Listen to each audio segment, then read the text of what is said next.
मेरी शादी को 5 महीने हो चुके थे। शुरू में मेरे पति ने मुझे बहुत प्यार दिया, पर कुछ समय बाद वो अपनी बिजनेस ट्रिप के लिए विदेश चले गए। उनके जाने के बाद मैं अपने सास ससुर के साथ अकेली रह गई थी। कुछ दिनों बाद मैंने नोटिस किया कि मेरे सास ससुर अपना कमरा बंद करके अजीब तरह की फिल्में देखते हैं। मुझे ये सब बहुत अजीब लगता था, क्योंकि वो दोनों सुबह सुबह ही अपना कमरा बंद कर लेते थे। एक दिन मैं अचानक उन दोनों के कमरे में घुस गई और मैंने कहा, आज मुझे भी आप दोनों के साथ फिल्म देखनी है। मैं भी घर में अकेली बैठी बोर हो जाती हूँ। वो दोनों मुझे देखकर चौंक गए, क्योंकि फिल्म देखने के साथ साथ ससुर जी अपने हाथों का इस्तेमाल कर रहे थे और सासू माँ उनकी। हेलो दोस्तों, आज की इस रोमांचक कहानी में आप सभी का स्वागत है। मेरा नाम नेहा है और मैं एक बहुत अमीर परिवार से ताल्लुक रखती हूँ। मैं अपने मम्मी पापा की इकलौती औलाद हूँ। कुछ ही महीनों पहले मैंने अपनी पढ़ाई खत्म की है और जैसे ही मेरी पढ़ाई पूरी हुई, मेरे माता पिता को मेरी शादी की फिक्र होने लगी। मुझे भी इस बात से कोई परेशानी नहीं थी, क्योंकि हर लड़की को एक ना एक दिन अपने माता पिता को छोड़कर ससुराल जाना होता है। यही सब सोचकर मेरे माता पिता मेरे लिए हमारे ही स्टेटस का लड़का ढूंढने लगे। जैसे ही मेरे रिश्तेदारों में पता चला कि मेरे पापा कोई अच्छा सा लड़का ढूंढ रहे हैं, तो मेरे लिए ढेर सारे रिश्ते आने लगे थे। लेकिन मेरे पापा कोई ना कोई कमी निकालकर हर रिश्ते को मना कर देते थे। अब तो मैं खुद बहुत परेशान हो गई थी कि पापा हर रिश्ते को मना क्यों कर देते हैं। हमारे ही पड़ोस में एक आंटी रहती थी जो लोगों के रिश्ते करवाती थी। एक दिन वो हमारे घर आई तो मेरी माँ ने उनसे कहा, कल्पना, हम नेहा के लिए कोई अच्छा सा लड़का ढूंढ रहे हैं। अगर तुम्हारी नजर में कोई अच्छा सा रिश्ता हो तो हमें जरूर बताना। कुछ दिनों बाद कल्पना आंटी हमारे घर एक ऐसा रिश्ता लेकर आई जो मेरे मम्मी पापा को बहुत पसंद आया। लड़के का नाम रोहन था और उसका खुद का बिजनेस था। वो भी अपने माता पिता का इकलौता बेटा था और उसके घर में उसके मम्मी पापा के अलावा और कोई नहीं था। मेरे मम्मी पापा को रोहन बहुत पसंद आया था और मुझे भी फोटो देखते ही रोहन पसंद आ गया था। कुछ दिनों बाद हम दोनों की शादी हो गई और मैं रोहन के घर चली आई। शुरू के कुछ महीने बहुत अच्छे गुजरे थे। रोहन मुझसे बहुत प्यार करता था और मेरी देखभाल भी करता था। वो हर वक्त प्यार भरे मूड में रहता था और ये सब देखकर मुझे बहुत अच्छा लगता था, क्योंकि मुझे हमेशा से ऐसा पति चाहिए था जो सिर्फ मेरा होकर रहे। पर कुछ दिनों के बाद रोहन को अपनी बिजनेस ट्रिप के लिए विदेश जाना पड़ गया। वो मुझे ढेर सारा प्यार करके गए थे, लेकिन उनके जाने के बाद मैं बहुत उदास हो गई थी और इसी उदासी से बचने के लिए मैं घर का काम करने लग गई थी। एक दिन सुबह का समय था जब हमारे घर का सिक्योरिटी गार्ड अपने हाथ में कुछ पकड़े हुए मेरे पास आया। मैंने उनसे पूछा, क्या हुआ दादा, आप यहाँ क्या करने आए हो? वो बोले, बहू मालिक के लिए एक पार्सल आया है। और ऐसा कहकर उन्होंने मेरे सामने एक बॉक्स रख दिया। मैंने बॉक्स देखा तो उस पर मेरे ससुर जी के नाम की एक स्लिप लगी हुई थी। मैं इस सोच में पड़ गई कि भला इस उम्र में कौन ससुर जी को पार्सल भेज सकता है। मैंने उस बॉक्स को खोलना चाहा तो मेरी सास ने आकर वो ऐसे झपट लिया जैसे उनकी कोई चोरी पकड़ी जाने वाली थी। मैं यह देखकर हैरान रह गई थी और उनकी इस हरकत के बाद तो मैं सोच में पड़ गई थी। सासू माँ बिना कुछ कहे अपने कमरे में चली गई और उनके पीछे पीछे ससुर जी भी कमरे में चले गए और दरवाजे को अंदर से बंद कर लिया। उसके बाद मैं अपने कामों में लग गई, लेकिन मेरा दिमाग बार बार सास ससुर की तरफ जा रहा था। मैं यही सोच रही थी कि आखिर उस बॉक्स में ऐसा क्या हो सकता है जो सासू माँ ने मुझसे ऐसे खींच लिया। यही सोचते सोचते न जाने कब मेरी आंख लग गई। सुबह हुई तो मैं आंगन में आकर बैठ गई। तभी मेरे ससुर जी अपने कमरे से निकले। मैं बड़ी हैरानगी से उनकी तरफ देख रही थी, क्योंकि उन्होंने अपने ऊपर एक चादर डाल रखा था और उस चादर के अंदर ना जाने क्या छुपा रहे थे, या फिर मुझे ही ऐसा लग रहा था, क्योंकि उनका एक हाथ चादर के अंदर था। वैसे तो उनकी टांगों में हमेशा दर्द रहता था और आज बिना किसी नौकर की मदद से बाहर निकले जा रहे थे। मैं आगे बढ़ी और सोचा कि चलो उनसे पूछ लूं कि उन्हें किसी चीज की जरूरत तो नहीं है, मगर वो मेरी बात को अनसुना करके बाहर चले गए। थोड़ी देर बाद ससुर जी वापस आए और कल की ही तरह अपने कमरे में जाकर दरवाजा बंद कर लिया। मैं दरवाजे के पास कान लगाकर खड़ी हो गई, क्योंकि मैं सुनना चाहती थी कि अंदर क्या बातें हो रही हैं, मगर मुझे अंदर से सिर्फ शोर ही सुनाई दे रहा था। मैं हैरान थी कि अंदर तो सिर्फ 2 लोग ही हैं, फिर इतना शोर क्यों आ रहा है। जब मुझे कुछ समझ में नहीं आया तो मैं अपने कमरे में चली आई। दिन ऐसे ही गुजरते जा रहे थे। मेरे ससुर रोज सुबह कहीं से आते थे और अपने साथ कुछ ऐसा लेकर आते थे जो वो मुझे नहीं दिखाना चाहते थे। एक सुबह की बात है, जब ससुर जी घर वापस आए तो मुझे ऐसा शक हुआ कि उनके हाथ में किसी फिल्म की सीडी है। वो सीडी देखकर मैं हैरान थी कि क्या मेरे सास ससुर फिल्म देखते हैं और किस तरह की फिल्म देखते हैं जो उन्हें अपने कमरे का दरवाजा बंद करना पड़ता है।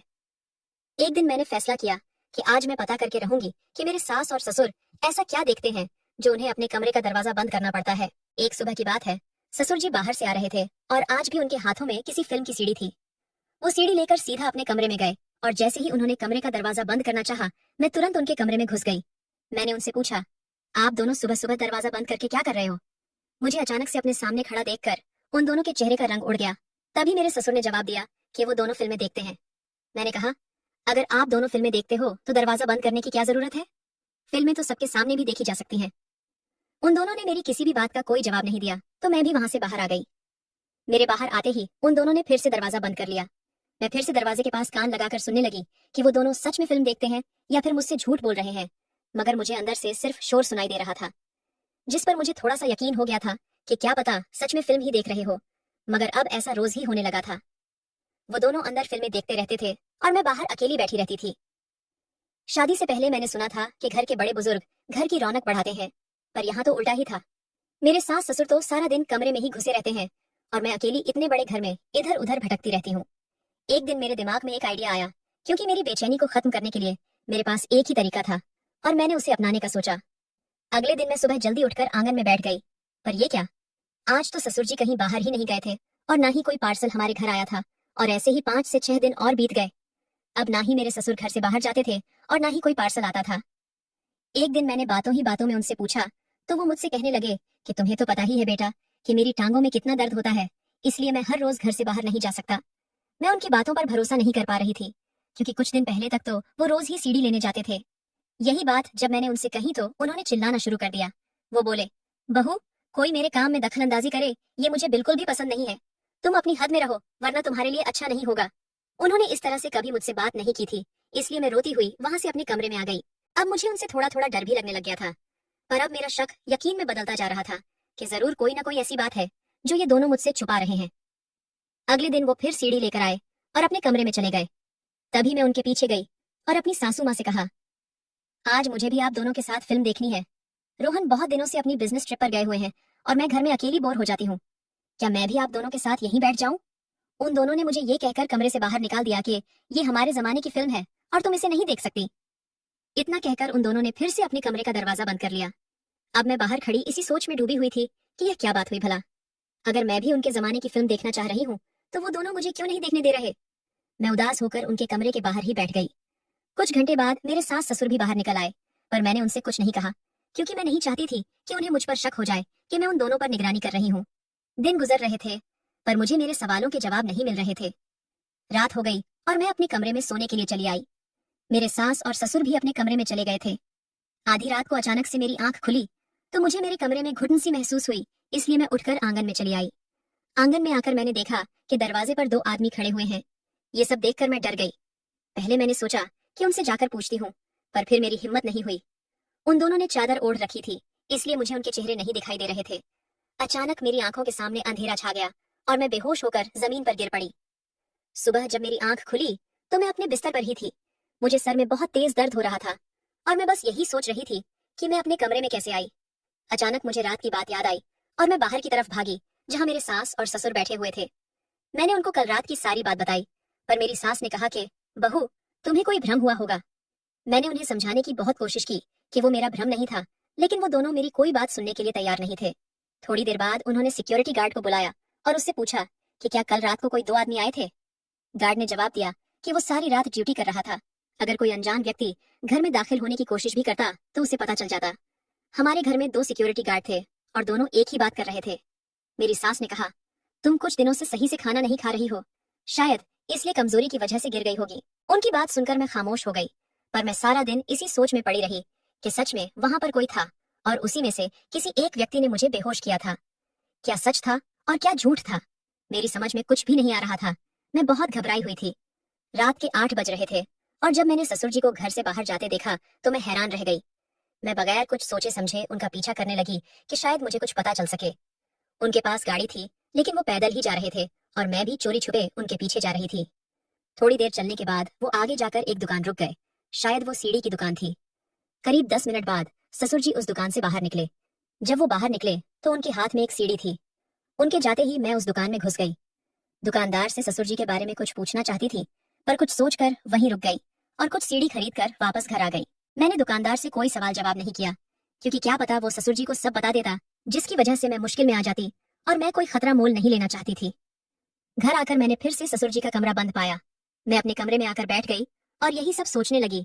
तभी रोहन का फोन आ गया। उनकी आवाज सुनकर मैं हैरान भी हो गई थी और मुझे खुशी भी हो रही थी। वो परसों घर आ रहे थे, इसलिए मैं उनके स्वागत की तैयारियों में लग गई। फिर मैंने सोचा कि शायद मैं बहुत ज्यादा सोच रही हूँ, और वैसे भी सास ससुर अपना कमरा बंद करके अंदर क्या करते हैं, इससे मुझे क्या लेना देना। तो बेहतर यही था कि मैं इस मामले से दूर रहूं। दिन भर का सारा काम खत्म करके मैं रात को अपने कमरे के बाहर बैठी हुई थी। तभी मेरे ससुर जी अपने कमरे से बाहर निकले। उन्होंने मुझे देखा नहीं था और वो फोन पर किसी से बात कर रहे थे और साथ में इधर उधर भी देख रहे थे। मैं चुपके से उनकी बातें सुनने लगी। ससुर जी की बातें सुनकर मुझ पर आसमान गिरने वाला था। मैं हैरत से उनकी सारी बातें सुन रही थी और मेरा जो उन पर शक था वो यकीन में बदल गया था। सारी बातें खत्म करके वो अंदर चले गए और मैं भी अपने कमरे में आ गई, मगर मेरे दिमाग में उनकी वही सारी बातें घूम रही थीं। अब मुझे पूरी सच्चाई पता करनी थी, मगर सारा सच जानने के लिए मुझे ये जानना जरूरी था कि सास और ससुर अपने कमरे में क्या करते हैं। अगर वो सच में फिल्म देखते हैं तो उस फिल्म में ऐसा क्या है जो मुझे देखने से मना करते हैं। अब बस कल का इंतजार था, क्योंकि कल मैं उन दोनों के इस राज्य से पर्दा उठाने वाली थी। आखिर इंतजार खत्म हुआ और कल का दिन भी आ गया। ससुर जी सीढ़ी लाने चले गए और सासू माँ अपने बाकी कामों में लग गई। तभी मैं उन दोनों के कमरे में जाकर छिप गई। मुझे पता था कि कुछ ही देर में ससुर जी सीढ़ी लेकर वापस आ जाएंगे। आज मुझे पता लगने वाला था कि मेरे साथ ससुर ऐसा क्या देखते हैं जो वो मुझसे छुपाते हैं। मेरे पति को भी वापस आने में थोड़ा सा ही वक्त था, लेकिन उससे पहले मुझे इस रात से पर्दा हटाना था। कुछ देर बाद मेरे सास और ससुर कमरे में आ गई। उन दोनों ने उस सीढ़ी को प्ले किया और फिल्म देखना शुरू कर दिया। फिल्म शुरू हो गई और मैं उसे बड़े ध्यान से देख रही थी।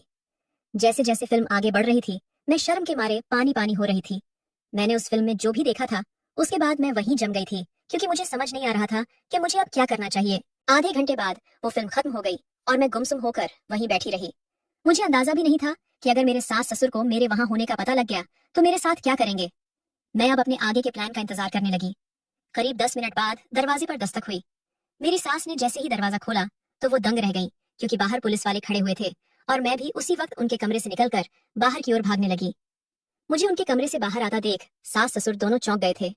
मैंने उनसे कहा कि क्या आप दोनों खुद अपनी कहानी बताएंगे या मैं बताऊं? तब तक रोहन भी आ चुके थे।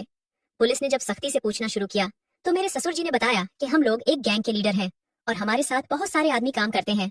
हम लड़कियों को अगवा करते हैं और उन्हें विदेश भेजते हैं, और जो अगवा की हुई लड़कियां विदेश नहीं जाती हैं उन्हें हम अपने ही देश में गलत कामों में लगा देते हैं। इन कामों में बहुत अच्छे पैसे मिलते हैं और ये काम हम बहुत सालों से कर रहे हैं, और अब तो इस धंधे में हमारे कदम अच्छी तरह जम चुके थे, इसीलिए हमें आज तक कोई पकड़ नहीं पाया है। पर पता नहीं इस लड़की को हम पर कैसे शक हो गया। मैं तो इस लड़की को पहले दिन ही मार देना चाहता था, पर पता नहीं क्यों मेरी पत्नी को इस पर तरस आ गया। मैं इसको रास्ते से हटाने वाला ही था कि तब तक इसने हमारे बारे में सब पता कर लिया। मेरे पति को भी इस बारे में कुछ नहीं पता था। उन्हें नहीं पता था कि उनके माँ बाप इतने सालों से किस तरह की जिंदगी गुजार रहे थे। मेरे पति को ये सब देखकर काफी शर्मिंदगी महसूस हुई। मेरे सास और ससुर को पुलिस पकड़कर ले गई और उनके जरिए बाकी सब लोगों को भी गिरफ्तार कर लिया गया। मैंने और रोहन ने भी वो घर छोड़ दिया। सास और ससुर की सारी काली कमाई का पैसा हम दोनों ने गरीब बच्चों में बांट दिया।